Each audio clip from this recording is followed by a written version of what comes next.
world's first handheld game console was Microvision. It came out 1979.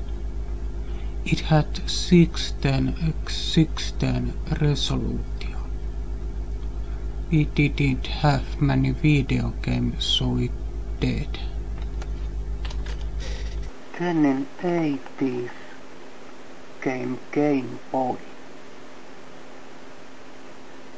It was actually made by the same people who made Metroid and Kid Icarus for NES.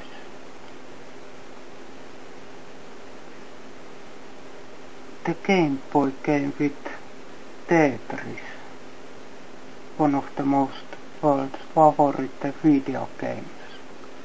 That is why everybody bought a Game Boy, and Game Boy soon became #1 video game handheld system. It is pretty popular still. But Game Boy had enemies. Atari Lynx, little console. Game Boy killed it. Game Gear, little thing that played big consoles games. Sonic and such. Nobody liked them, so it died. Then came Game Boy Color.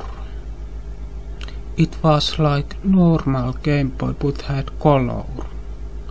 It had enemies too, like Neo Geo Pocket and Wonders Fan.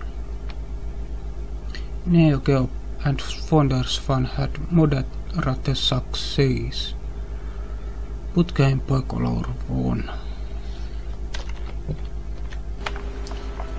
Then came Game Boy Advanced. Its enemy was N-Gage. N-Gage was more powerful and had many good video games. But because Nintendo already had its handheld game system monopoly, had many crazy ones, Game Boy Advanced won. Now we have Game Boy Dual Screen, or DS as it is called. It has touchscreen system. Its enemy is PlayStation Portable, PSP. It is more powerful and has more good games. But as you can see, history goes in fields. Game Boy will again and again win.